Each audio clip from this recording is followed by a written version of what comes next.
এবং কোথায় কি থাকবে কি না থাকবে পারফরমেন্সের বেসিসে বিগত দিনে কিভাবে তারা কাজ করেছে। অনেক জায়গায় অনেকে এমপি হয়ে গেছে, তাদেরকে জেলা স্তর থেকে সরিয়ে এসে রাজ্যে নিয়ে আসা হয়েছে। তারা রাজ্য স্তরে কেউ সাধারণ সম্পাদক হয়েছেন, কেউ সহসভাপতি হয়েছেন, কেউ সম্পাদক হয়েছেন। যারা এতদিন জেলা স্তরে কাজ করেছিলেন তারা রাজ্য স্তরে কাজ করবে। সুতরাং সবার রোল অনেক জায়গায় চেঞ্জ হয়েছে, অনেককে জেলা স্তরে নতুনভাবে সুযোগ করে দেওয়া হয়েছে। যারা হয়তো খুব ভালো প্রচেষ্টা করেছে কিন্তু আশানুরূপ বা প্রত্যাশিত হয়তো আমরা ফল করতে পারিনি, কিন্তু পরিশ্রমের কোনো কমি রাখেনি, তাদেরকেও আমরা পুরস্কৃত করেছি অনেক জায়গায়। দল যারাই পরিশ্রম করেছে, যারা দলের জন্য প্রাণপাত করে নির্বাচন থেকে শুরু করে সারা বছর মানুষের কাছে সরকারের ইতিবাচক জনসেবামূলক কাজ কর্মসূচি নিয়ে মানুষের দুয়ারে পৌঁছেছে, তাদের সকলকে যথাযথভাবে দল পুরস্কৃত করার চেষ্টা করেছে। এবং আমাদের সকলের লক্ষ্য ছিল যে সবাই মিলে ঐক্যবদ্ধ হয়ে যাতে কাজ করে।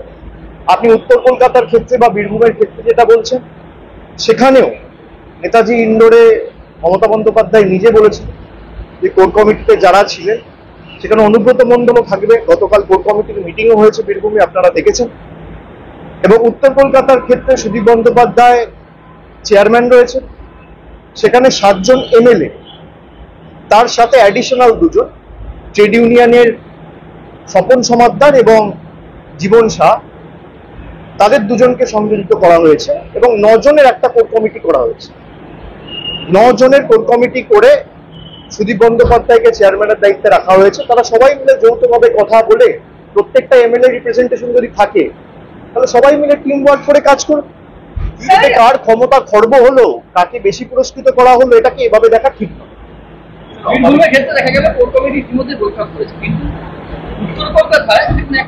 আরে হবে, 2 দিন আগে 48 ঘন্টা হয়নি। আসলে আপনাদের এক্সপেকটেশনটা তৃণমূলের কাছ থেকে এত হাই হয়ে গেছে যে একটা কমিটি রিলিজ করার পর আপনারা চান 24 ঘন্টার মধ্যে একটা বইটা হবে। এবার কেউ কোন প্রান্তে রয়েছে, কেউ রয়েছে কলকাতায়, কেউ রয়েছে কোনো জেলায়, কেউ গেছে কোনো তীর্থস্থান ভ্রমণে, সবাইকে তো 1 ছাদের তলায় আসতে 2 দিন টাইম লাগে। তো নিশ্চিতভাবে বীরভূমে যেমন গতকাল হয়েছে, অপেক্ষা করুন, নিশ্চিতভাবে उत्तर कोलकाता হবে। सर, ऑपरेशन सिंदूर के दौरान हमने देखा है कि तृणमूल कांग्रेस केंद्रीय सरकार के साथ थी, लेकिन अब जो है क्या वजह रही कि आपने ऑप्ट आउट किया है डेलीगेशन से जो मल्टी नेशनल विजिट करेगी? देखिए, ये इंफॉर्मेशन आपके पास कहाँ से आ रहा है मुझे पता नहीं है, लेकिन कल शाम से बहुत सारे पत्रकारों का सवाल मुझे मिला है, कुछ लोगों से मेरा बात भी हुआ है।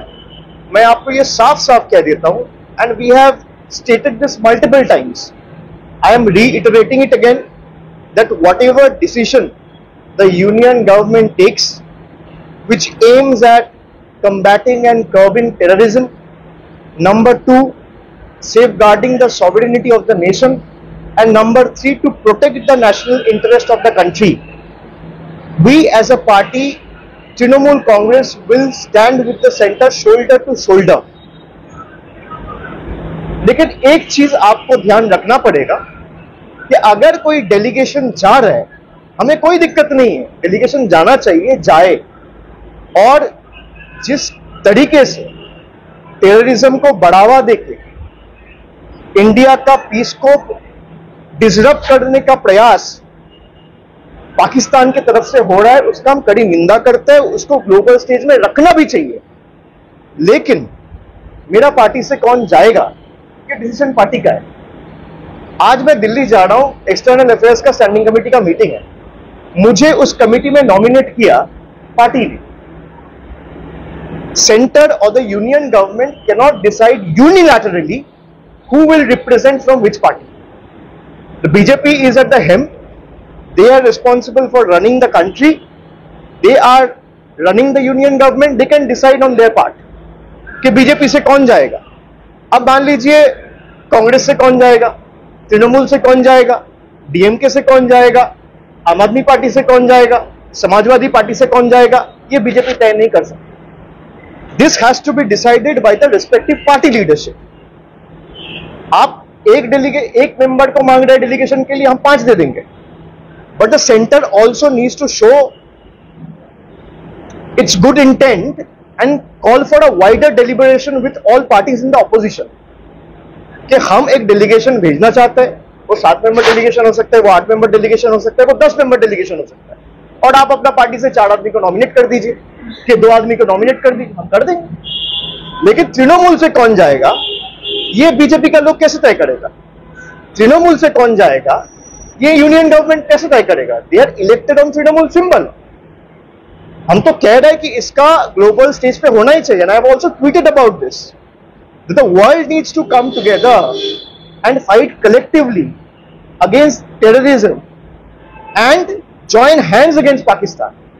I have tweeted this, it's in public domain. But Trinamool se kaun jayega? The center of the union government cannot decide unilaterally. This is all I am saying. Sir, let the center call for a wider deliberation, talk with the opposition parties and take the names from the opposition parties. भाई तृणमूल से अगर party leadership को लगा कि मुझे यहाँ से 3 लोगों को भेजना चाहिए जो इस मुद्दे पे अच्छा बोल सकता है, अच्छा कह सकता है, जो पार्टी का स्टैंड, देश का स्टैंड को ठीक तरीके से ग्लोबल स्टेज पे प्रेजेंट कर सकता है, एस्टैब्लिश कर सकता है, उसी को पार्टी भेजेगा। मैं किसी को डिसरिस्पेक्ट नहीं कर रहा, लेकिन पार्टी के साथ मिलके बात करके आपको डेलीगेशन तय करना चाहिए। मान लीजिए कोई भी डेलीगेशन अब बाहर जाता है, पार्लियामेंट्री कमेटी से अगर कोई पार्लियामेंट से कोई लोकसभा राज्यसभा का कोई डेलीगेशन बाहर जाता है, स्पीकर जनरली बात करता है लीडर ऑफ द पार्टी के साथ, फिर लीडर ऑफ द पार्टी से बोलता है अच्छा 10 मेंबर का डेलीगेशन आप एक नाम दो, राज्यसभा में वाइस चेयरमैन बोलता है या चेयरमैन बोलता है, तो आप बात करेंगे तभी नाम जाएगा ना। बीजेपी के लोग कैसे तय करेंगे कि तृणमूल से कौन जाएगा? हम लोगों का वोट से प्यार से चुन के आया, we are answerable to the people of the country, not to a political party. तो इसको आप लोग इस तरीके से प्रेजेंट ना करें कि तृणमूल ने बॉयकॉट किया ऑपरेशन सिंदूर। हम कहीं बॉयकॉट नहीं कर रहे हैं, I am putting this on record. Trinamool is the only party जिसने इसको पॉलिटिसाइज नहीं किया। The ruling dispensation including a few party in the opposition also have tried to politicise it. I condemn it. भाई जहां देश की बात हो वो पॉलिटिक्स की जगह ही नहीं है, ये साफ साफ हम कह रहे हैं। And our chairperson has stated this time and again. চাকরিহারা শিক্ষকরা যাতে চাকরি ফিরে পান, রাজ্য সরকার সুপ্রিম কোর্টে রিভিউ পিটিশন দিয়ে, তা সত্ত্বেও দেখা যাচ্ছে বিধান ভবনের বাইরে রোজ আন্দোলন, অন্যান্য সরকারি আমি একটা কথা বলি, গণতান্ত্রিক দেশে গণতান্ত্রিক ভাবে আন্দোলন করা, প্রতিবাদ করা বা কোন রকম ভাবে প্রতিবাদ প্রদর্শন করার অধিকার সবার আছে। আর বাংলা বলে নয়, ভারতের যত রাজ্য আছে, ভারতের প্রত্যেকটা জায়গায় অধিকার রয়েছে। কিন্তু আমি কোনোভাবে তাদের আন্দোলনকে ছোট করব না, সে ধৃষ্টতা আমার নেই। আমি কোনোভাবে চাই না এই আন্দোলনকে রাজনৈতিক রঙে রাঙানো হোক। কিন্তু যারা আন্দোলন করছে আমার তাদের কাছে অনুরোধ থাকবে যে আন্দোলন কখনো হিংসাত্মক হয়। আমি কিছু ফুটেজ দেখেছি, আমি কাউকে দায়ী করছি যে জোর জবরদস্তি গেট ভেঙে দেওয়া হচ্ছে। আন্দোলন কখনো উগ্র হয় না, আন্দোলন কখনো হিংস্র হয় না।